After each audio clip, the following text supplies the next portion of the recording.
TV bonjour nuyooti nañu leen bu baax di leen ziar yamati mbégte loolu jàkkaarloog yéen ci seen plateau lanceur d'alerte xam naa ne namoon nañ leen waaye yéen ñu raw ñoo ngi nii ñun tamit noonu lañ leen namee woon di leen ziar bu baax a baax comme à l'accoutumée maa ngi fi ak sama ñaari chroniqueur laa leen tuddee wala lan laa leen tuddee El Hadj yow lan nga ku ci ne dama lay bàyyi nga waxal sa bopp li nga doon tey nuyu naa la.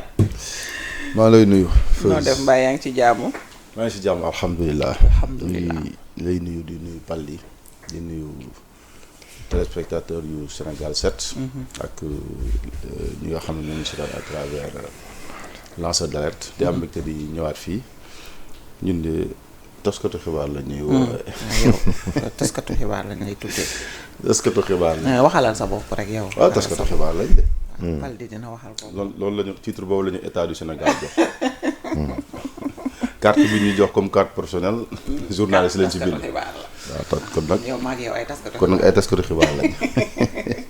ziar naa la bu baax a baax Paldi noo def fan leen ni mbaa yaa ngi ci jàmm. Feuz mu bàyyi nam naa la lu bëree bëri. boo ko ci toftal daf ah xam naa ni gars yi nam nañ la mais ñun tamit nam nañ la de. waaw gis nga teg ci nag tey la sama anniversaire nag je suis né aujourd'hui. non mais loolu waroon nga ko wax loolu dafa ànd ak gâteau mais très joyeux anniversaire à toi. Beaucoup d'anniversaires à venir également. Et le meilleur du mieux pour toi et pour tous tes proches inchallah. maa ngi nuyu Fallou. di béggee encore une fois bokk ak moom plateau. di nuyu Penda Badji mi nga xamante ne moo la fiy wuutu avec beaucoup de brio. di nuyu mbooleen ñi nga xamante ne ñoom ñooy le public de Sénégal 7 rawatina ñi nga xamante ne ñoom ñooy seetaan lanceur d'alerte. et di terminer par ñaan jàmm Sénégal ñaanal ko Sénégalais yëpp fu ñu mënti nekk.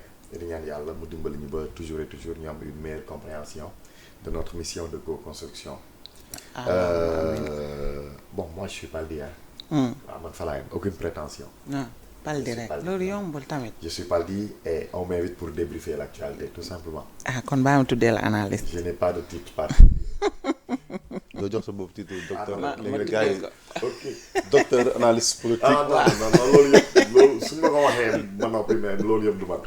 loolu yëpp dégg je suis Paldi sur les plateaux ailleurs je suis autre chose. kon ñoo ko déggandoo Paldi kon nañ ko tuddee Paldi rek yàlla baax na li ci des moom ay ca waxtaan bi dañ koy tàmbaleek coupe du monde 2026 bi nga xamante ni sunu gaynde yi daanaka lajj nañ fa lajj ko doy waar ñii ne problème de coaching la ñii ne ñi nga xamante ne mooy staff technique bi am na lu ñu waxul effectivement li nekk ci biir dëgg-dëgg waxuñ ñu ko am na joueur bu ko frôlé ci ab poste mais également fédération bi gars yi ñu ngi leen di joxoñ ay baaraam bu baax a baax ñeel suñu cuisinière bi nga xamante ne daanaka dañ ñu xamaloon ne demul ndax amul visa waaye dëgg gi dëgg-dëgg bañ ñu ko génnee daal suñuy naataango yoo xam ne beneen réew la ñu bokk sax lañ ñu xamal mooy ni daal dëgg-dëgg daal waa ji dañ ko jiñoon ay attouchement ak yi ni mel ci beneen jigéen bu ñu jëloon foofu pour togg ak yi ni mel loolee waral ñu delloosi ko en toute sécurité si douceur également lu kenn xamul ngir peut-être moytu ñu teg ko foofu loxo wala yi ni mel El Hadj Fallou suñu coupe du monde bi noo ko dundee prestation Sénégal yi ci bi à la fin match poule yi ba génn 16e de finale génn bu catastrophique quand même. waaw sur le plan sportif mën nga wax ne le Sénégal a réussi jàll première phase bi. jóge 32e de finale dem 16e de finale mais nag analyse bi doo ko mën a yemale foofu. parce que de façon globale da ngay mën a wax ne. Sénégal bi nga xam ne mooy champion d'Afrique Sénégal bi nga xam ne dañ ko mooy presque première équipe africaine dem yem 16e de finale def 4 matchs am 3 défaites booy analyser objectivement da nga naan Sénégal dafa échoué ci compétition bi. parce que jàpp mu ne yem 16e de finale moo nekkoon suñu objectif. maintenant yi nga xam ne nag xew na yëpp dina compliqué nit ñi. Def corrélation entre ces faits-là yi ñu révélé ak peut-être l'échec de l'équipe nationale. Parce que quoi qu'on puisse dire jëm nañ ko gérer ba ñu toog xëy na yooyu doog a génn yu mel ni xëy na nekkul yu bees wala nekkul rek loo xam ne ci fédération sénégalaise am parce que ki nga xam ne dafa ànd ak la délégation def ay actes kooku concerné wul la fédération ça n'engage pas du tout la fédération directement ça engage nit ki nga xam ne moo ko def.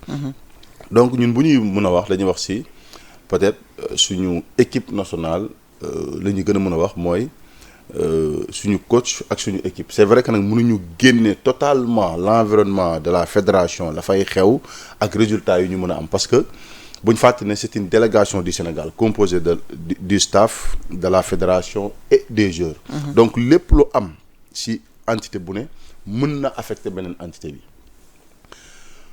ci wàllu football dañuy jàpp ne ñu ñëpp d'accord nañ ne Sénégal am na ay joueurs de qualité Sénégal am na ay joueurs yoo xam ne kenn ku ci ne équipe bu mu demoon ci Afrique dafay football. Donc kenn du wax amuñu ay joueurs kenn du wax tam amuñu équipe. Par contre nag li ma mën a considérer mooy ñun aujourd'hui suñu niveau de jeu àggaguñ en tout cas ci li ñu waneegum pour affronter xëy na le niveau international bu may wax affronter du ma wax équipe bi du équipe bi 11 de départ yi kese parce que équipe jàpp naa ne ki ci ëpp solo sax muy le coach parce que boo yoroon joueurs yi gën a ay ci àdduna bi te amoo coach boo xam ne mën na leen a teg joueur bu ne fi nga war a jouer ak di def ensemble bu war a jouer da ngay échouer boo xoolee ci histoire gis nga Angleterre presque ces 20 dernières années kenn ëpp leen ay individualité mais dañuy am jafe-jafe pour jël dara ci àdduna bi parce que dañuy am problème mu coach mënuñu wax Pape Thiaw coach bu niil comme ni ko nit ñi bëgg a waxee parce que bu ñu fàtte ne tam yàggu dara dem nañ fi Coupe d'Afrique mu def parcours exceptionnel ba suñu final sax si nit ñi jàpp nañ ne Pape Thiaw tax nañ ñu gagné parce que dafa def yëfu nawetaan et ñëpp dañ ci kontaan noonu maintenant suñu coupe du monde dañuy d'accord ne aussi def na ay fautes techniques parce que boo xoolee suñu match yëpp suñu dernier match contre la Belgique classement bi mu départ loo moom la Sénégalais yi ëpp lu ñu doon laaj beneen bi mooy je pense que loolu ñëpp d'accord nañ ci Pape Thiaw dafa aligné ay joueurs yoo xam ne bon dañ leen di tuddee ay cadres aligné ay cadres du mooy problème déedéet je pense que loolu kenn bañu ko amul benn équipe ci mondial boo xam ne amul ay cadres yu nekk ci équipe bi mais en fait ñun suñu cadres yi au moins am na 3 yu doon départ yoo xam ne amuñu compétition et loolu dafay jouer parce que coupe du monde la ñu nekk. boo dee seetaan équipe yi da ngay xam ne ñii équipe yu bëri li ñuy gagné équipe yi mooy équipe africaine yi boo xoolee équipe européenne yi di leen seetaan dañ leen a ëpp compétition suñu joueur africains yi waxuma je vais au-delà du Sénégal dañuy sonn nga gis ne yeneen équipe yi du ñu àgg niveau coono boobu démb boo seetaan ne ma si Cap Vert joueur africain yi 75e minute la ñuy bañ dañuy sonn parce que en réalité dans toutes les équipes am na ci ay joueurs yoo xam ne peut-être tour moo tax ñu départ mais de compétition donc ñun loolu Sénégal daf ñu dal donc boo seetee avec l'évolution changé na ba contre Belgique mu indi joueurs yi ñu jàpp ne joueurs yi ñu ngi am compétition mais malheureusement il a effectué des changements yoo xam ne à un moment donné tu te dis par exemple la sortie de Pape Gueye même si il dit que il n'était pas fatigué man gëwuma loolu man gëm naa ne Pape Gueye à un moment donné joxeetul woon donc ànd nga changement boobu mais dëgg yi mooy ñi ñu dugal aussi defuñu li ñu war a def c'est ça parce que match da ngay lire jeu rawatina nga dem ba 85 minutes ci équipe bu toll ne bu Sénégal man jàpp naa ne bon je sais pas peut-être je peux me tromper gëwuma ne coupe du monde bi équipe 8e de finale équipe mën a 2-0 ba 85 minutes ñu remonté rek jàpp naa ne est-ce que mës na am ci histoire coupe du monde bon gisaguma ko xëy na bu amee nañ ma ko gisaguma ko donc li ëpp solo aujourd'hui du teg ñuy toog critiquer Pape Thiaw dafa échouer équipe bi joueurs yi je pense que ce qu'on doit faire mooy na fédération bi ñëwaat ñu toog ci waxtaan et que ñu xam ne ñun ñëpp bëgg nañ et loolu peut-être c'est l'esprit nationaliste il faut toog nañ lu yàgg ñu naan nañu jël entraîneurs yu ñuul yi nañu jël ay sénégalais mais fës nit ñi dañoo xamoon ne Sénégal ki ko defar dëgg-dëgg c'est un Allemand l'équipe nationale ki ko defar dëgg Peter Schnittger presque boo xoolee équipe nationale mu ngi commencé baax à partir de 2000 bi ñuy dem quart de finale au Nigeria je pense boo xoolee équipe boobu évolution boobu moo suivre Sénégal ba Bruno Metsu changé wul donc équipe bi bu ñuy wax defar équipe dëgg tubaab yi parce que loolu li tax ñu mun ko def ñoom dañu am possibilité di mën di voyager à chaque fois xëy na bu ñu bëggee voyager dem mën a waxtaan ak joueurs yi fii da nga doon gis coach bu nekk fii bëgg a voyager dem waxtaan ak joueurs di am jafe-jafe pour génn pour dem gis joueurs et peut-être loolu équipe da koy def directeur technique national je pense daf koy def mais fii suñu fédération da doon am ay problèmes de moyens financiers donc lu ñuy ñëwaat ñu toog ñu wut coach boo xam ne li ma jàpp nag mooy coach bu am niveau mondial. surtout parce que dafa am loo xam ne gis nga coach bu fekkee ñi ngay coacher parce que ñoo la dàq football. ñoo la ëpp jaar pour nga coacher leen jafe na. day jafe waay. équipe boo gis si équipe yu mag yi nga gis ñi leen di coacher da ngay xam ne bëri na si du ñëpp nag mais bëri na si ñoo xam ne am nañ parcours boo xam ne ñiy football si boppam amuñu parcours boobu. aujourd'hui France Mbappé ak lu mu nekk star Olise lu mu nekk star ak lu ñu nekk star kenn ëpp lu si parcours kenn ëpp lu si paramètre Didier Deschamps. donc amul seen complexe. beneen bi mooy la fédération française de football les autorités françaises xam nañ ne Deschamps mi kenn mënu ko ñëw di ko imposer un classement wala diw dafa war a dem wala diw war a dem moom la ñu bàyyi la latitude mu def ko loolu nag dama jàpp ne Pape Thiaw influence yooyu nga xam ne daf ko doon am ci fédération bi daf ko doon am à travers les réseaux sociaux. loolu impacté na ko donc il nous faut un coach boo xam ne au niveau international. du am complexe joueur du am complexe fédération. et bépp joueur bu mu sentir ne daf la war a woo. daf lay woo. bépp joueur bu mu sentir ne waroo dem compétition doo dem et classement buy def c'est vrai que mënoo ñàkk sóoraale ay cadres mais au moins dina xam ne lii mooy l'équipe type de départ on a joué 3 matchs 3 équipes différentes.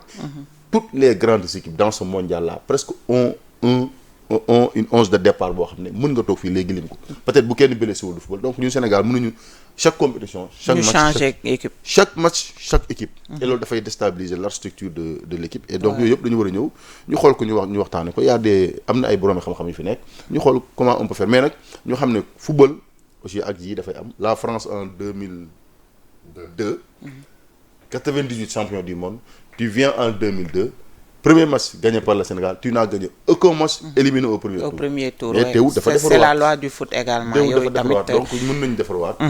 ak niveau bi ñu àggoon. dinañ defarwaat normalement mais fédération bi aussi fal ji bëgg naa ñu def ci taxaw seetlu aussi parce que Sport News suñu confrère yooyu li ñu wax ni moom la suñu fédération bi article bi sax daanaka ñu ngi ko intitulé mondial des fédéraux aux États-Unis mu mel ni li nga xamante ne moom la ñu wax ci biir article bi am na ay soirée de gala bouteille d'alcool ak ay yi nga xamante ni ay ñoo xam ne daanaka dañu yóbbu woon seen ay campagne foofu ci Coupe d'Afrique Coupe du monde ba mu mel ne joueurs yi nekkuñu woon ci environnement boo xam ne concentration bi ñu soxla dëgg-dëgg pour joxe li ñu war a joxe aussi mënoon nañu ko am donc bu ñuy wax ñi faute itam mënuñ ci génne la fédération sénégalaise de foot. est-ce que yëg nga ni fédération bi ñu ngi menacé de plainte xaw ma nee nañ si j'ai vu le communiqué bi ñu génnee démb.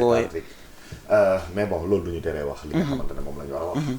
fi ñu nekkoon fédération ñoom ñoo doon diriger mission bi. am na ñeneen ñu fa nekkoon wala ñoo xamante ne say ndox yeggoon na foofu. ñu xam li xew. et c'est de leur responsabilité également ñu relater li nga xamante ne moom lañ gis. maintenant on a parlé de responsabilité. derrière la responsabilité am na l'assumation également de li nga xamante ne mais bon effectivement xam nga Fallou ñëw na. vraiment de manière presque exhaustive sur lépp li nga xamante ne moom mooy cette campagne. Je suis d'accord avec toi mënuñ analyser li xew te duñ yegg ci niveau fédération. et peut-être même duñ yegg ci niveau ministère.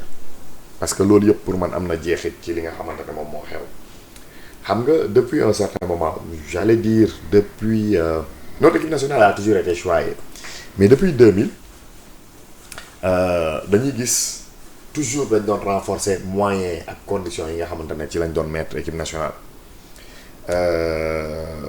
bul fàtte biñ gagné Coupe d'Afrique bokk na ci point positif yi waa PASTEF wala ministre bi doon wax mooy yeneen campagne dañ doon dépenser 7 milliards à 8 milliards ñoom ils n'ont dépensé que xaw ma ñaata 3 milliards moins de 5 milliards genre affaire yooyu noonu ça veut dire que amoon nañ le souci de rationaliser li nga xamante ne moom mooy moyens yi ñuy mettre au service de l'équipe nationale alors ci campagne bi li ngay gis lan mooy le premier problème parce que jour bi ñu nee équipe nationale dañuy voyager jour boobu lañu yëg ni ndekete Pape Thiaw dafa menacer ñu dem parce que amul contrat oui.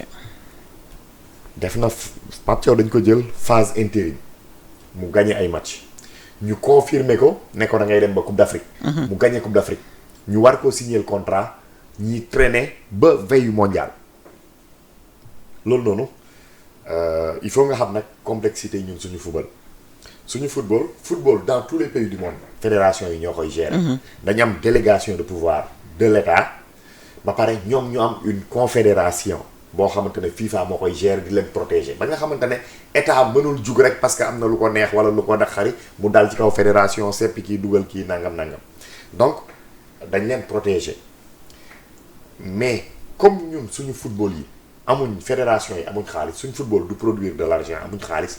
C'est l'État qui est l'employeur presque de l'entraîneur national et peut-être des fois de la direction technique donc pour que négociation yi aboutir il faut que état joxe son go maanaam d'accord naa que kii kat lii lay laaj wala ñun lii lañ ko mën fay d'accord naa donc ci foofu noonu niveau état daf ci am solo. ba nga xamante ne nee nañ ñu pour que Pape Thiaw mën a dem il a fallu que Diomaye ci boppam oo ko jël ay engagement ça veut dire que quelque chose qui aurait dû être fait qui aurait dû être réglé ne l'a pas été de février à mai muy benn. La mission bi nga xamante ne mooy le Sénégal aux États-Unis à la Coupe du Monde mais presque fédération moo ko yor parce que fédération mooy répondre de la FIFA am na nag le ministère dina yóbbu le directeur de la haute compétition ak ay peut-être 2-3 nit donc mission boobu tamit da ngay dégg ci campagne bi ñu ciy wax loo xamante ne bi Aliou Cissé ñëwee ba léegi kenn tudd ko ci équipe bi gëj nañ ko tudd ci jamono yi ay ñoom 2002 ñoom El Hadj Diouf nga xamante ne c'est toujours et toujours des faits divers Aliou Cissé ñëw indi discipline teg des cloisons maanaam fédération fii ngay yem. ministère fii ngay yem. direction technique fii ngay yem. lii man la ak samay joueurs. ku nekk ak say limites. waaw nit ñi sax dañ doon kaas. ay la presse ay ñeneen ak ñeneen way joueurs yi forteresse ay dugg na fi génn na fi mais ci cadre boobu lay évoluer avec ses joueurs. ba nga xamante ne wax na ko effectivement l'orientation du football sénégalais de la nouvelle ère Peter Schnittger moo ko indi mais su ñëw teg ñu ci benn piédestal. Guy Stéphane ñëw màbbal lépp. Peter moom te naa la benn affaire coach la woon. football Sénégal waaw. football Sénégal. dafa nuroo trop ak politique Sénégal. dafa nuroo trop. nan la niroo. ay óol ak ay baax parce que dafa am loo xamante ne dafay fédéré donc soo ci dugalee yenn yi dafay yàq loolu mais dañ nuroo comme des siamois mais Guy Stéphane ñëw màbbal ñëpp. xaw ma ñu jël kan ensuite. après jëlaat Kasper Zak il nous a abandonné en pleine Coupe d'Afrique. Ouais, ça je me rappelle. xam nga lu mu la après ñu jéem a taxawaat ba taxaw ba Aliou Cissé tey affaire yi consolider tous les acquis dem gagner lu Sénégal mësul def en Afrique gagner andi ñu Coupe d'Afrique. waaw gañ après nag effectivement il a été à la fin d'un cycle et la fin de ce cycle là ce qu'on ne dit pas c'est que xam nga football léegi toll na foo xamante ne ce n'est plus la tactique rek moom mooy gagner sur le terrain du technique tactique. C'est l'environnement. moo tax on parle d'institution dans le football. ñi nga xamante ne asseoir nañ l'institution ñoom toujours dañuy gagner dañuy dem toujours dañuy dem donc mais Aliou Cissé ce qu'on dit pas c'est qu'à un certain moment il dérangeait gars yi dañ doyaloon ci moom il dérangeait dañ ko xeex de l'intérieur et des cadres également commencé di rebeller wu contre son message ak contre li nga xamante ne moom la teg. bul fàtte dañ jouer match pare. Sadio Mané attaqué Aliou Cissé sur la tactique mais boobu noonu les résultats ne suivaient pas donc tout le monde était d'accord on n'a pas cherché à creuser ñu ñëwaat ba fii Pape Thiaw ñëw def ay résultats mais Pape Thiaw nekkoon na un choix par défaut à un certain moment ba pare def na résultat mais li ngay comprendre mooy Pape tamit këpp na yelwaan gi de la fédération ne veut pas de Pape Thiaw en réalité ah bon ah oui et loolu noonu dafay dem ba ci ay problème parce que le problème des cadres du rek instant bi lay doog a posé wu en 2002 ça s'était posé. et bul fa nga da ngay xam ni Abdoulaye Fall le président de la fédération. mais presque son conseiller sportif wala genre en termes de football c'est Khalilou Fadiga. dama ko gis bi ñu gagné contre France muy dellu ci hôtel bi dañ dem bi ñu gaaree moom oto officiel lañ ko jox bokkul ak bus yi moom dafa génn. Fadiga wàcc moo nekkoon ci kanam ñoom ñaar ñoo bokk oto. ça veut tout dire. dafa am nee nañ Fadiga il a travaillé pour faire venir Hervé Renard. ouais ça je l'ai lu quelque part hier loolu la yëgoon. bi muy wax naan manque de respect c'est pas une question d'argent mais manque de respect la nanguwul. donc Pape Thiaw tamit non seulement loolu noonu daf koy c'est-à-dire que du am toute la sérénité requise pour préparer la coupe du monde mais dañ ko affaiblir devant son groupe ba pare cadre yi am une légitimité boo xamante ne presque également moom il a prêté le flanc mais suñ la affaibliree après dafay am yeneen c'est-à-dire da ngay vulnérable donc yooyu yëpp daf ci am léegi nag fédération ñoom ñooy responsable ci environnement bi nga xamante ne moom mooy wër l'équipe nationale apparemment parce que ñi ngi jox la première alerte boobu amul benn problème ñu ne dañuy jox hôtel boo xamante ne est-ce que deful 300 chambres gars yi ne non lii day indi jafe-jafe Cheikh Seck monté au créneau ne dañuy jox équipe nationale jox ko lii isolé leen li ci des nag peut-être que américains yi tax mën nañ ko luwewaat wala ñu xam naka la ñuy def mais ci la influenceurs yi ñëw ci la nangam isolement boobu de ca la lépp xew ay famille ñëw peut-être ay compagnie ci la peut-être li ñuy wax nii est-ce que am na sangara est-ce que am na ay gel yooyu yëpp c'est des informations qu'il faut vérifier et qu'il faut prouver mais en tout cas ña fa ne woon mësuñ ko doon wax ci yeneen jamono donc foofu moom amu fa woon wóor na fii nag le problème se pose fii nag moom niru na lu am daf ci am responsabilité fédération waxuma ne am na daal niru na lu am dafa déterminant dafa décisif dans dans la prestation de l'équipe nationale sur le terrain wax nañ un jour comme Pape Gueye am na fa ñaari xuloo bay waaj a xeex xoolal loolu bay wax naan vous avez détruit l'équipe nationale et avant le match contre la Belgique la doon wax loolu lan la gis bam naan grand vous avez perdu tout mon respect su fekkee noonu la demee loolu yëpp lan moo xew qu'est-ce qui se passe c'est que faut ñu wax il y avait vraiment du grabouille il y avait du n'importe quoi du désordre xam nga lu ma la et loolu noonu nag moom mënoo ko def am résultat de football non football mais bokk na ci gën a juste on ne gagne pas simplement un match sur le terrain waxoon naa ko donc loolu yëpp soo ko jàppee da ngay comprendre lan moo tax effectivement échec la parce que dañuy wax ni bi ñuy wax Pape Thiaw li ñu ko fixé comme objectif bokkoon na ci quart de finale mondial atteindre duñ ko léegi nag jàpp naa ne ci loolu yëpp le plus simple c'est de dire que Pape Thiaw xamul dara loolu la ñëpp wax de amuñ jom c'est de dire que nangam parce que suñ ñëwee ci le Sénégal n'a pas eu en réalité de préparation Aliou Cissé da nga ko doon gis su ñuy dem compétition dafay jël plan de préparation jébbal ko fédération man bii mosuma ko dégg mosuma ko gis on a eu des matchs que les fédéraux ont négocié yoo xam ne peut-être sax xaalis moom moo tax et l'argent de la fédération il faudra en parler un jour la Coupe d'Afrique nous a rapporté 7 à 8 milliards la qualification 7 milliards peut-être la qualification beneen indi na beneen 3 milliards mais tout cet argent là fan lay dem fan la xaalis bi di dugg exactement fan lay dem parce que dañuy négocier pour am ay per diem ku nekk indi benn 50 millions ñëw toog après woy day na waar de loolu cet argent là retourne au football bëri na ay considérations technico-tactiques yu nit yi di wax man d'accord ko xam nga moo tax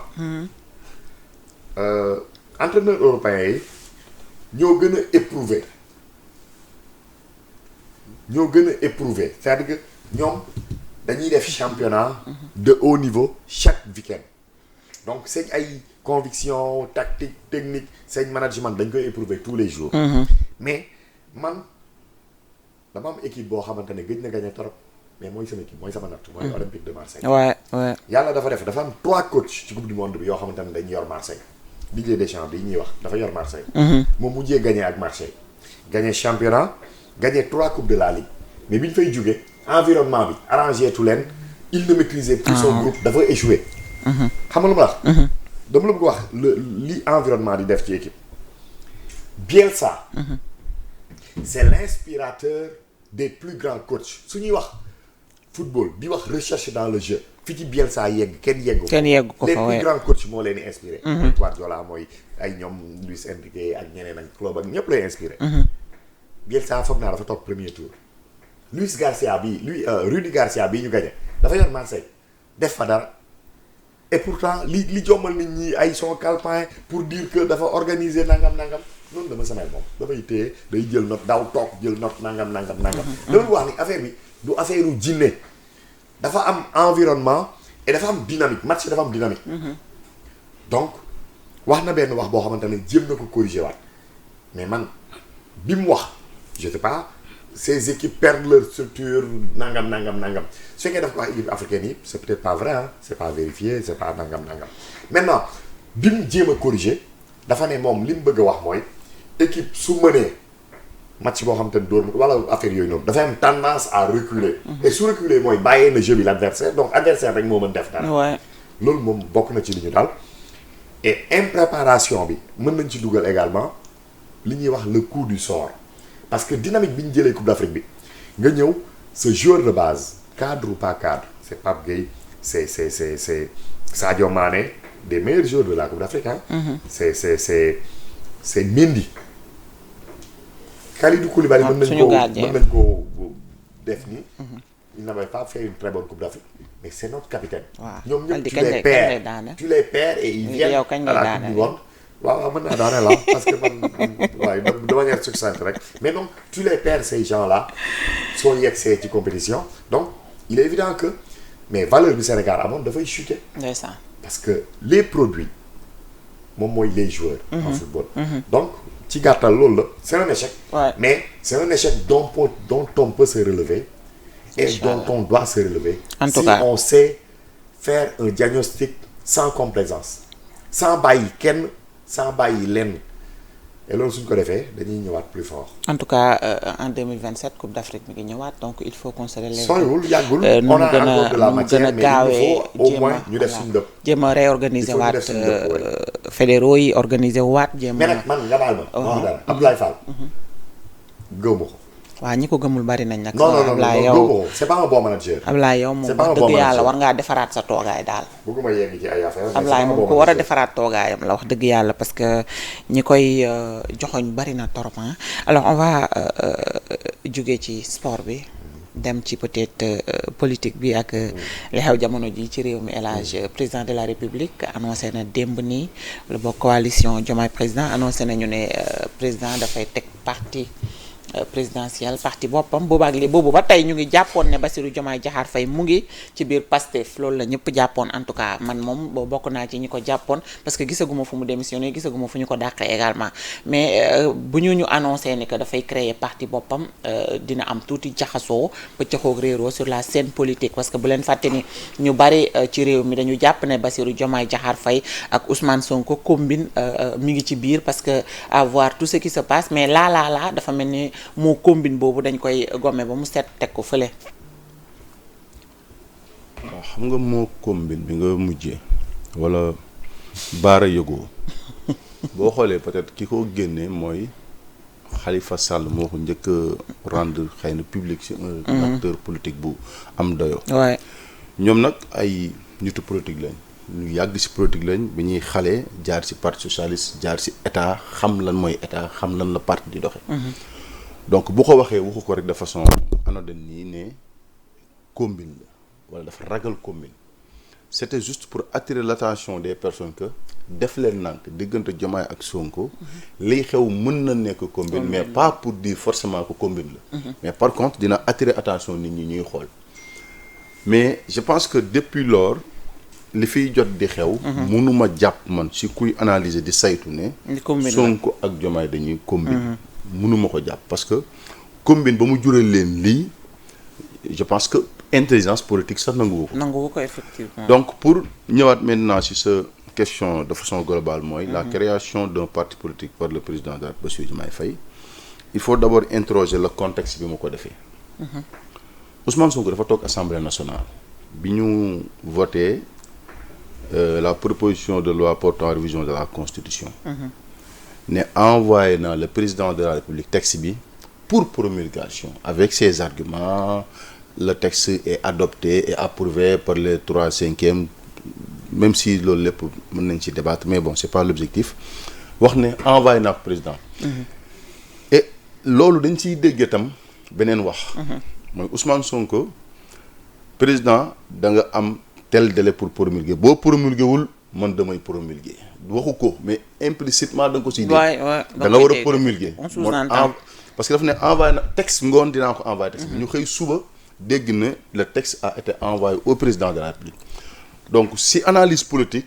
si waxi Ousmane Sonko avec ses arguments moom li mu jàpp mooy texte bi bu ko président promulgué wut dañ ko moom dana ko promulguer en tant que président de l'Assemblée nationale comme ni ko constitution may foofu itam am na beneen débat comment un président de l'Assemblée nationale quelles sont les modalités bu président de l'Assemblée nationale war a promulguer parce que promulgation décret moo koy def mais bu ñu promulguer loi bi nañu supposer nañu yem si envoyé naa président dafay promulguer alors président bu promulguer loi bi li ñu siy dégg mooy le président de la République ne peut plus être chef de parti ni chef d'une coalition loolu dafa bokk si réforme constitutionnelle yi le président quelques jours après annonce publiquement devant des maires xam ne dana génn que dafay créer parti politique xam nga loolu feuse analyse bu gàtt lan la Ousmane Sonko sa loi boobu du ma ko promulguer effectivement c'est-à-dire loolu moo gën a parce que Diomaye boo xoolee politique ak Ousmane Sonko bu Ousmane Sonko waxee Diomaye du wax day poser acte le 8 Ousmane Sonko daal taxaw déclaré suñu coalition waxut Mimi Touré kenn du ko fi jiite Aïda Mbodj koy jiite suñu coalition bi dañuy changer tour bi nangam quelques jours Diomaye prend une décision dàq Aïda Mbodj fal Mimi Touré continuer di doxal bu nekk une réponse politique pour dire à Ousmane Sonko li nga wax duma ko def aujourd'hui la réponse la plus simple bi Diomaye posé nga xam ne waxut ak Sonko ba léegi mais Ousmane Sonko Diomaye nee na ko du ma promulguer su loi mieux wax na ko de Diomaye sa yemut foofu si wax de sa loi bi sa du dem référendum man laa si gën a dégg loolu la si ñëpp dégg du ma ko yóbbu référendum parce que en réalité ñun ñëpp ñu ngi lire la constitution ñu ngi interpréter ñu ngi essayer de comprendre mais boo toogee ñi xam les pouvoirs du président de la République boo toogee ñi pratiquer état boo xoolee ñi fekke histoire xam les raisons pour lesquelles cette constitution là nii la ñu ko bindee di nga xam ne ndekete le président de la République au Sénégal tëgg nañ suñu constitution noo xam ne benn institution ci Sénégal wala benn nit mënu koo tee doxal d'ailleurs man en invitant Babacar Gueye muy wax sa ci laa xam ne ndekete révision constitutionnelle député yi dañ leen a wax mën ngeen a initier rek c'est-à-dire mën ngeen a xalaat proposer président bu ko neexu révision boobu sax du jàll waxuma la parce que man dégg-dégg bi ma si amoon mooy une fois que la loi adoptée le président a l'obligation de soumettre ce texte au référendum mais ndekete boo liiraatee xoolaat loolu du obligation dañ ne la rek l'adoption est définitive après avoir été approuvé par référendum donc te référendum puisque le président de la République moo am pouvoir moom rek moo ko mën a yóbbu ko si moo ko pouvoir def décret pour mu am convoquer le corps électoral pour ñu mën a dem référendum donc et le président de la République amul lenn lu ko tënk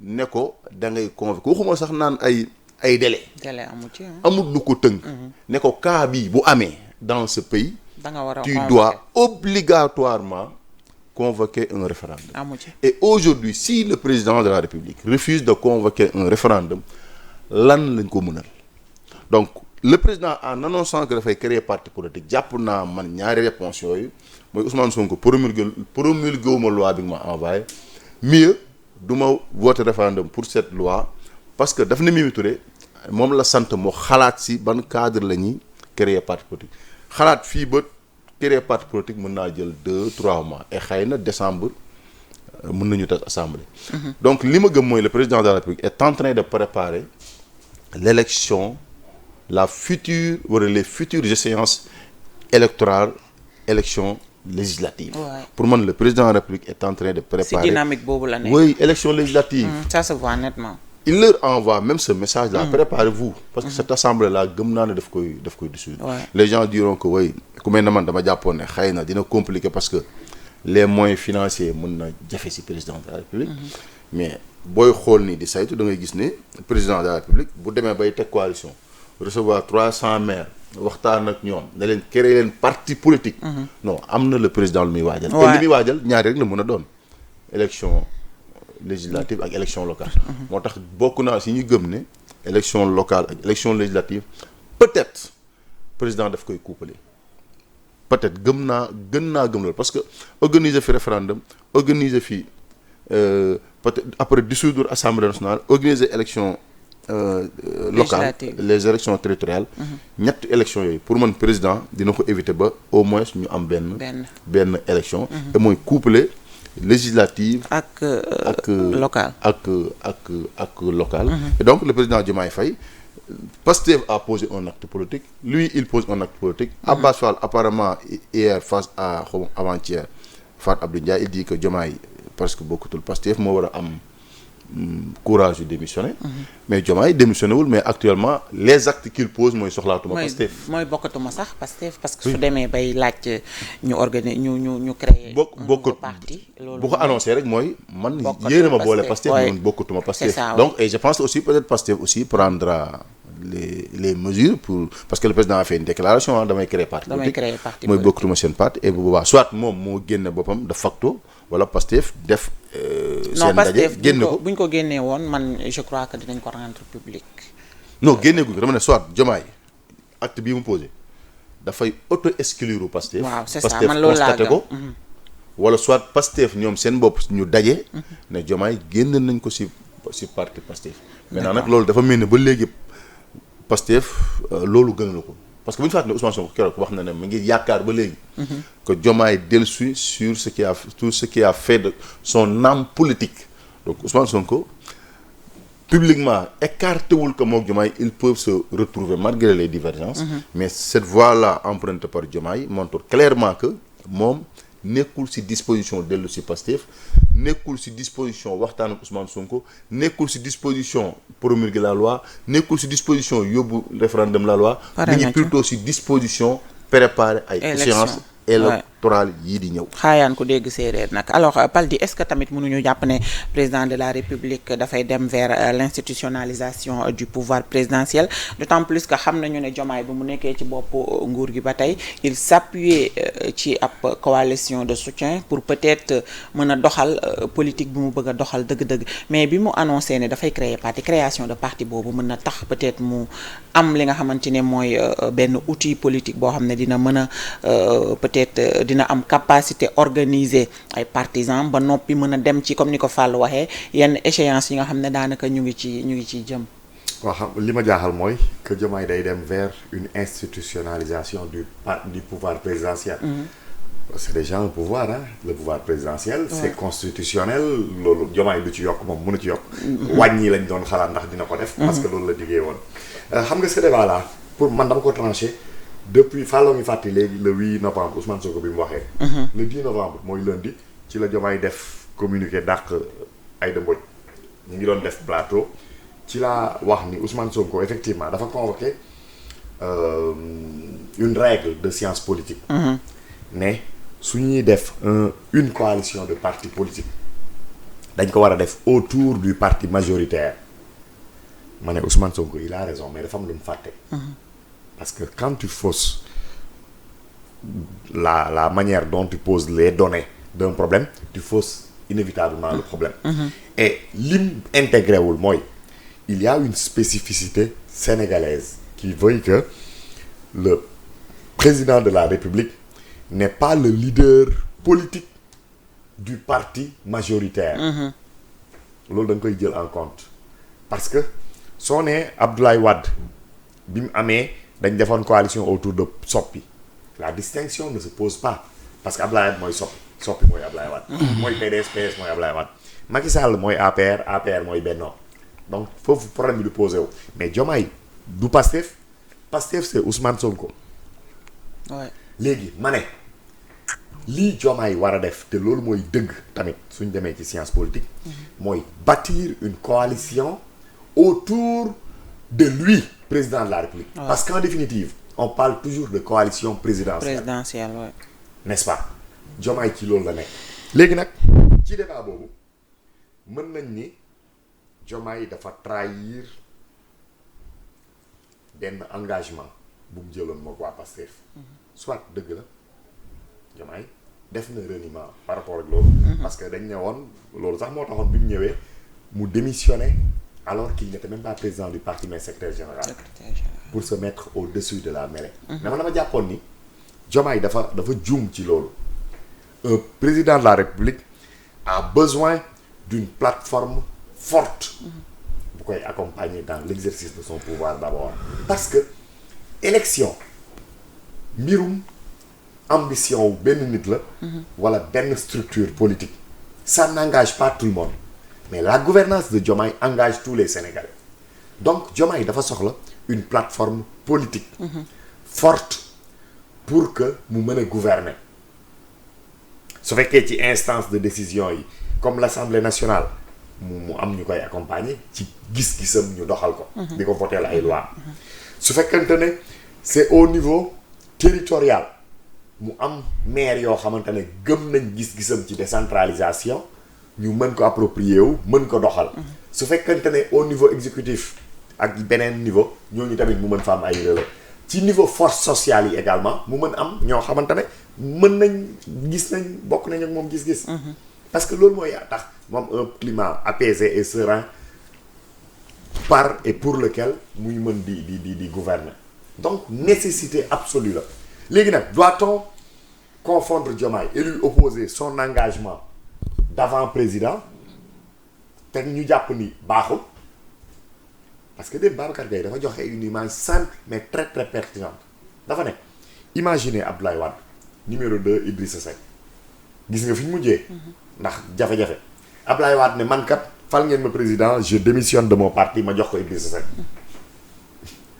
il perd tout il perd du gouvernement il perd son parti il perd son gouvernement il perd tout et en fin de compte ce sont les Sénégalais qui perdent tout donc le président dafa soxla téye ay levier politique institutionnel ak législatif yëpp pour mën a gouverner donc débat bi pour man foofu la nekk ci loolu léegi nag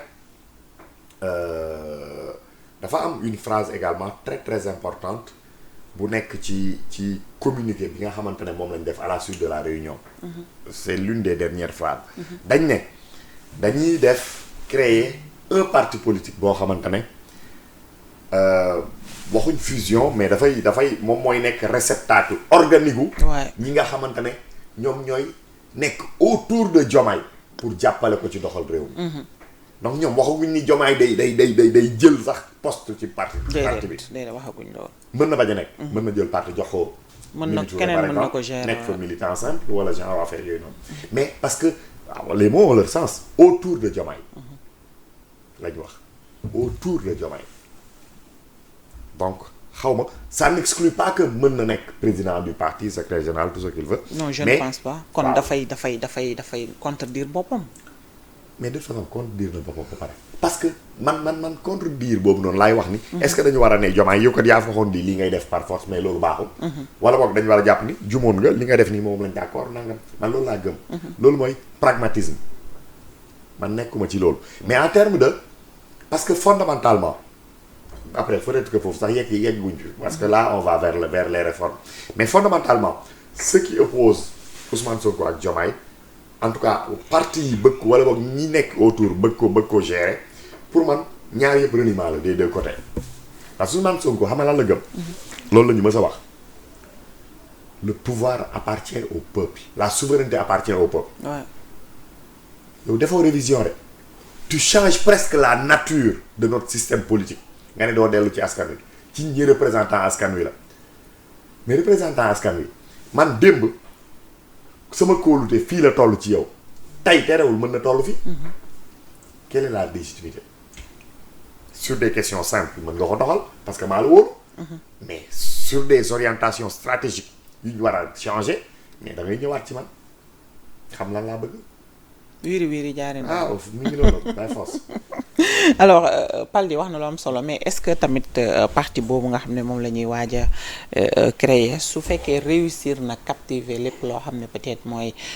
les responsables yi nekk au sein de cette coalition présidentielle wala sax ñi nga xam ne peut-être ñu ngi bëgg a dugg si te dugguñu ñi koy waaj ak yi ni mel est-ce que tamit du nekk la principale force politique de cette nation également nekk principale force politique moom mënul nekk bon je n'ose pas dire que mënul nekk mais dina jafe ñu former parti rek après mu nekk la principale force par contre nag quoi qu'on puisse dire ce sera un parti buy compter parce que dafay tourner autour du président de la République xam nga parti politique ñaar la mooy soit dafay am ki ko téye dafay am charisme nit ñi bëgg ko à travers son discours son parcours et cetera peut-être mooy aujourd'hui li Ousmane Sonko am mooy li maître Abdoulaye Wade amoon mais un parti politique boo xam ne un président de la République moo ko am kooku soxlawul discours soxlawul dara xam nga lu mu soxla yor ay poste parce que gars yi di politique yëpp nga buñ àndeek yow amal discours amal parcours amal lépp l'objectif principal c'est d'exercer le pouvoir te boo exercer le pouvoir ñi nga àndaloon ngay jox ay nomination ñu liggéey force. donc aujourd'hui le président Bassirou Diomaye Faye ak ñi mu àndal bu ñu créé parti ñoom li nit ñi dañ ne les partis politiques dañ koy ku koy créer pour accéder au pouvoir la donc moom déjà accéder au pouvoir donc l'objectif de créer un parti politique moom am na ko ba pare lan moo koy dese séddale les postes de responsabilité donc mën na am ay beaucoup d'adhérents et Palde ma ngi rappelé léegi dans le communiqué de Diomaye président nee nañ Diomaye a reçu 306 maires loolu du lu ndaw Sénégal c'est 657 communes c'est presque la moitié kon presque la moitié on dira que woy les maires fii moom ñoo àndoon ak Macky Sall nangam mais ñoo 557 sax 557 mën naa juum 500 donc c'est plus que la moitié c'est plus que la moitié mën naa juum donc aujourd'hui on dira que ñoo àndoon ak Macky Sall teewul Macky Sall perte oui mais ñoo tax Amadou Ba am ñaata pour cent 34% malgré la situation non soutenue par son parti politique mais Amadou Ba dem am 34% donc ñi ànd ak aujourd'hui Diomaye ñëpp da ngay xool ne ñii Pastef lañ àndal mais la majorité Macky Sall lañ àndal parce que Sénégal dafa am loo xam ne bu ñu ko di fàtte politique dynamique la dafay évoluer nekkul lu toog benn place au sein de Pastef dafay am ñoo xam ne dañuy frustré wu dañuy ñenn ñi jàpp nañ ne liñ doon xaar ci Pastef gisuñu ko dañuy génn donc Pastef day am lu yokk peut-être mën na am lu wàññeeku ci seeni ay responsabilités parce que Pastef à part adhésion yi nga gis bu yàggul mooy seen nu ñu koy waxee seen fusion yooyu ñu am yàggul te ñooñu fusionné ak ñoom naka jekk ñoo ànd depuis presque 4 ans wala 5 ans ñoom ñooy ànd donc aujourd'hui Pastef boo xoolee ay responsables yi bokk Pastef authentique ñooy génn di ànd ak Diomaye te Diomaye il compte plus sur Pastef parce que Diomaye dafa mel ne man son objectif li ma gën a gis mooy il va d'abord puiser le maximum de responsabilité au sein de Pastef et aujourd'hui am na ñu waxagul ñu noppi ñu bëri ñoo xam ne ils sont avec Diomaye des PCA des directeurs généraux Diomaye peut faire mal ñu bëri ñu ngi ak Diomaye donc ñooñu dañuy dem fekk Diomaye léegi am na ci opposition bi ñoo xam ne ils étaient avec Macky Sall mais ñii dañu yoroon seeni mouvement bu ñu fàtte ne la coalition Benno Bokk Yaakaar ay mouvement yi ci nekkoon ëppoon na 400 xaw ma 500 mouvement lañu waxoon mouvement yooyu yëpp parce que dañu doon tourner en un moment donné autour de Mimi donc Mimi ñi mu indi ñëpp maire yi parce que Mimi boo xoolee moo doon gérer parrainage u Macky Sall en 2019 je pense en 2019 Mimi Touré moo doon gérer parrainage donc Mimi Touré dafa amoon contact direct ak tous les maires boo xoolee maires yooyu ñu ci ëpp daf leen a indi dina am tam ñoo xam ne dañuy yor ay parti politique nekkuñu woon fenn dañuy ñëw fekk ci Diomaye donc quoi qu'on puisse dire Diomaye dina am un appareil politique mais cet appareil politique là nag ban doole lay am dëgg ci wàllu ancrage politique par rapport aux militants parce que parti politique nag dafa am lu ci am solo mooy nga am ay militants yoo xam ne dañuy ànd ak yow nga am ak ñoom benn parcours historique Ablaye Wade pourquoi nit di la wax ne man je suis PDS Ablaye Wade nekk fi ñàkk fi nekk dafa am lu mu dund ak moom aujourd'hui Pastef lu tax nit naan la patriote laa lu mënti xew Sonko laa parce que dafa am lu mu dund ak moom pendant des années donc aujourd'hui ñii bu ñu ñëwee leen lañ mën a def mooy ñi nekk maire président Bassirou Diomaye Faye am lu mu leen defal seen dëkk yi ànd ak ñoom mu ñëw ànd ak ñoom mais ñi nga xam ne dañuy ñëw benn par benn est-ce que ñii ñëw dinañ am poids politique mais que personne n'exclut que Diomaye Faye à travers cette formation mu liggéey ñu structuré noo xam ne parce que nit ñi nag sa waay dama lay xamal benn affaire Sénégal nit ñi dañuy soppee comme kàkkatar comme kàkkatar te gis nga nomination yi poste de responsabilité bi ngay am yaakaar ji ñuy am si yow day tax nit ñi topp la ça ne veut pas dire que élection da ngay gañ mais day tax nga am benn ndiiraan benn nu ñu koy waxee li munaat di am si kii ginnaaw benn carapace boo xam ne daf lay protéger et aujourd'hui Diomaye c'est ça qui a besoin këll la donc et Diomaye aujourd'hui lenn lay wut benn force politique boo xam ne daf koy aar contre les attaques surtout de Pastef. Ouais, surtout ça. Parce que Diomaye xam na ne il n'est pas le cible principal de l'opposition. L'opposition cible am dëgg c'est Ousmane Sonko. Ouais. Donc Diomaye Faye dafay chercher dafay am ñaari avantage mooy l'opposition Pastef lañu ëpp lu ñuy attaqué maintenant bu amee ñeneen ñoo xam ne aussi dañ koy aar si les attaques de Pastef daf koy arranger 3 ans nag lu ne xaj na si 3 ans Macky Sall liggéey na si ba yor nguur.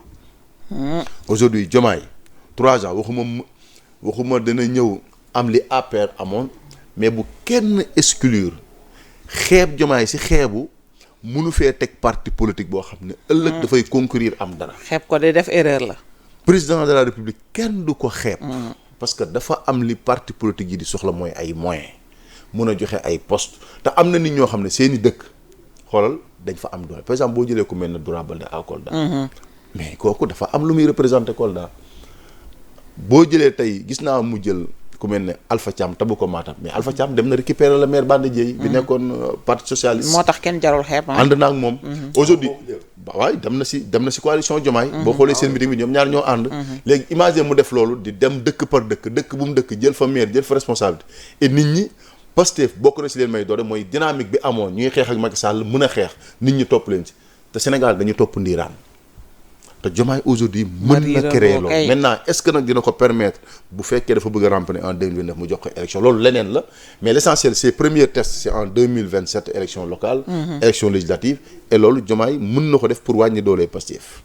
Effectivement alors on va parler rapidement ñu delluwaat rapidement ci journée wu lundi 29 juin ci assemblée nationale Paldi gis nga li nga xamante ne moom mooy incident lañ ko mën tuddee bi nga xam ne am na assemblée nationale avec l'honorable député Abdou Mbow ni nga xamante ne peut-être noonu la werante ak le président de l'assemblée nationale ba sax jigéen ñi mel ne ñu koy forcer mu génn ba finalement GIGN def éruption ci biir li nga xamante ne moom mooy hémicycle bi ñoom député opposition bi nee nañu li ni mel duñu ko bàyyi mu ko muy dem dinañu utiliser seen li nga xamante ne moom mooy force diplomatique pour vraiment que la lumière soit faite sur genre situation bi nga xam ne moom lañ dund lundi. Je pense que c'est très clair.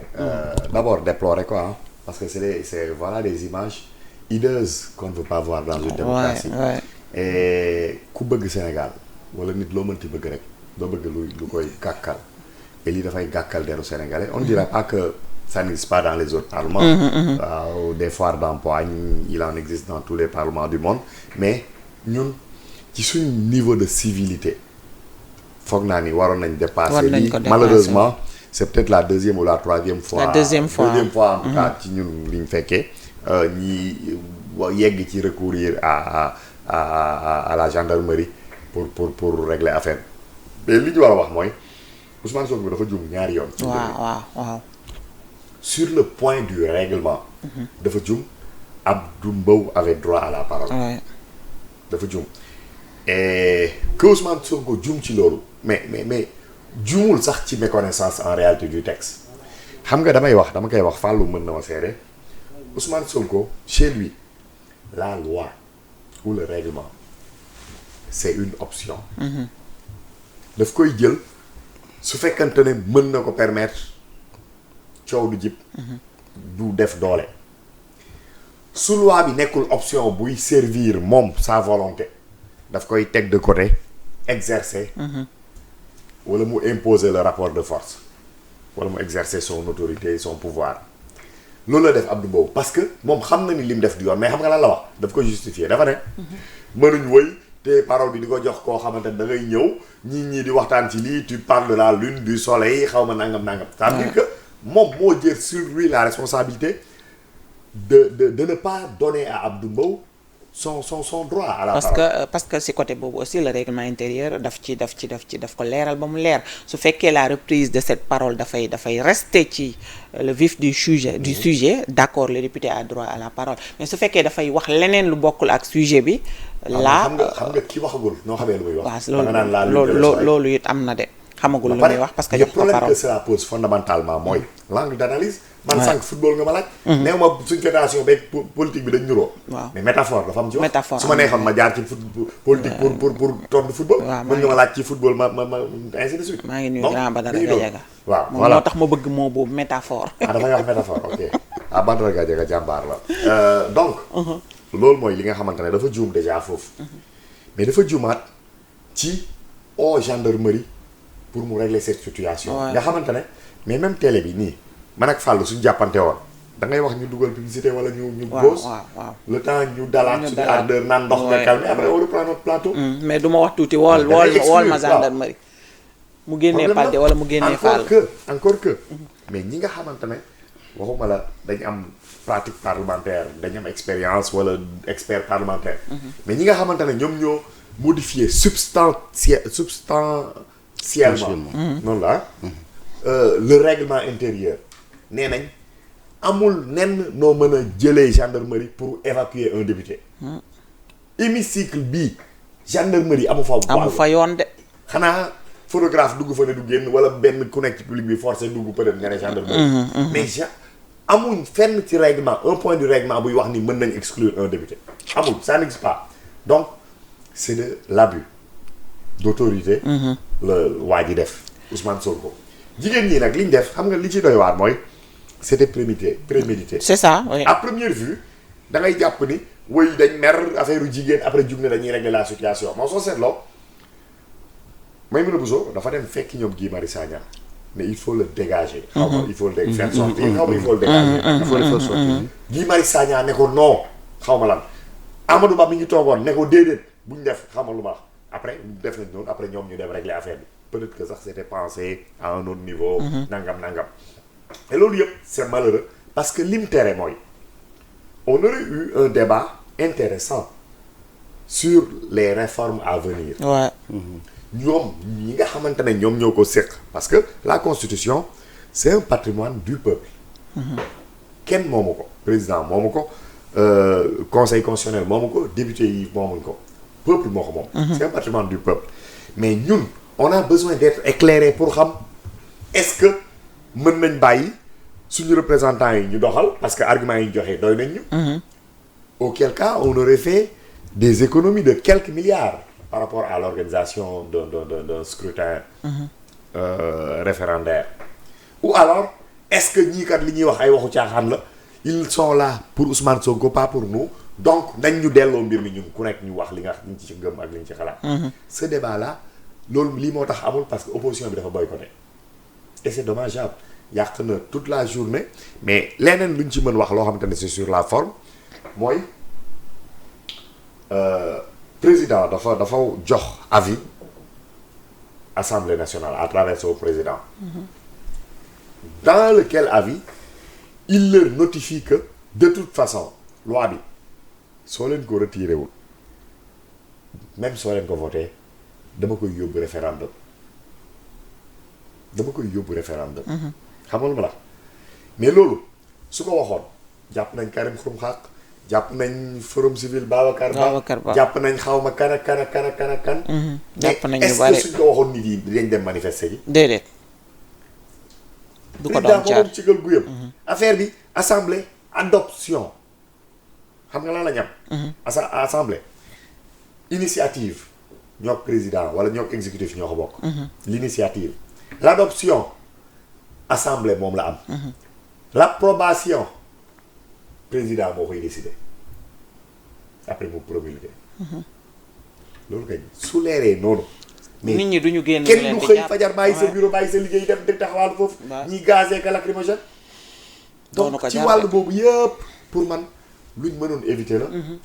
et la responsabilité de Ousmane Sonko elle est indéniable. elle est manifeste. dans toute cette situation là. léegi nag bon député yi qui disent dañuy dem def le tour des xam nga loolu moom. man damay wax ni. nga xam ne la moom a engagé. lii république bi seq. les stratagèmes des uns et des autres sama yoon nekk. sa yoon nekk ci waay mais dem xam nga loolu campagne la. stratégie la mais xam nga lan lay wane.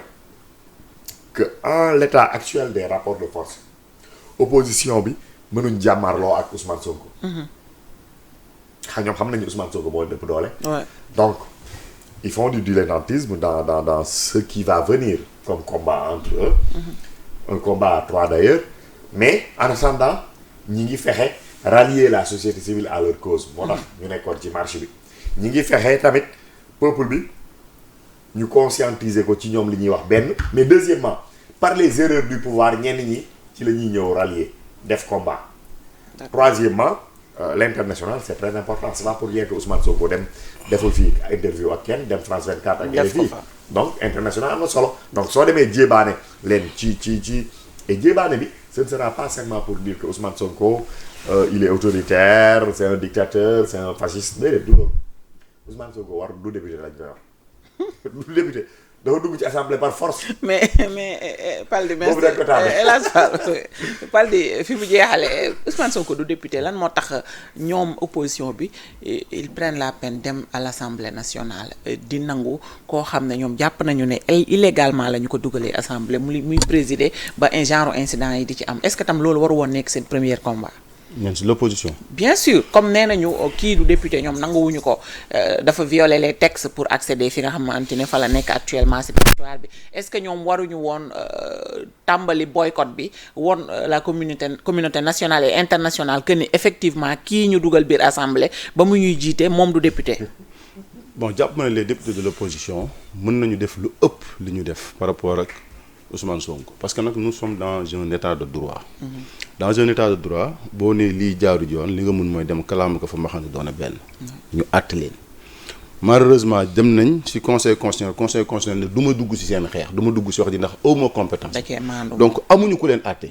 et aujourd'hui l'Assemblée nationale c'est le bureau de l'Assemblée nationale qui a installé Ousmane Sonko comme député. C'est l'Assemblée nationale qui a élu Ousmane Sonko comme président de l'Assemblée nationale. donc lu ñu mun mooy taxaw di wax mais nag doo fi toogee doo fi waxee mu mënuñu ko. parce que bu dee loolu donc rapport de force député Pastef yi 130 députés lañ. mënoo fa taxaw ne ko doo fi wax donc aujourd'hui député Pastef yi lañ mën mooy mën nañu bañ a considérer Ousmane Sonko comme président légitimement. mais li Ousmane Sonko def en tant que président Assemblée nationale mënu ci dara. mooy comme li xewoon avec Amadou Mame Diop. les députés de Yewwi Askan Wi jàpp ñu ko woon comme président légitime mais teewul mu jiite woon Assemblée nationale bi. boo xoolee sax daanuñu ko nuyu. Abdou Mbow aujourd'hui du nuyu Ousmane Sonko. donc c'est l'histoire qui se répète mais mënuñu ci woon dara. et effectivement Paul di la rappelé tout à l'heure c'est-à-dire Ousmane Sonko dafa juum boo xam ne tegu ko ci lu dul li ko neex.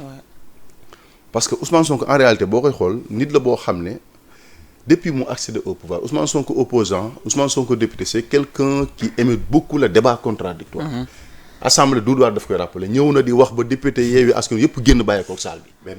benn bokk yaakaar di moins. abal ko et boo gisee argument yi mu teg ak si lu Abdou Mbow wax mooy mënuñu fi nekk. di wax si benn mbir nit ñëw c'est-à-dire di retarder suñu liggéey. mais Assemblée nationale de règlement intérieur dañ ko tëggee noo xam ne les députés expérimentés. bu leen neexee da nga toog 2 heures de temps doo dugg ci procédure. parce que dañoo am lu ñuy tuddee les questions préalables am lu ñuy tuddee les questions préjudicielles nga xam ne ay mécanismes yu député yi di teg la pour ne la. lii wër te jàll. dañ koy utiliser ça pour ñoom tarder xëy na la procédure mais lu leen yoon may la. ngir jàpp ne texte bi wër te jàll.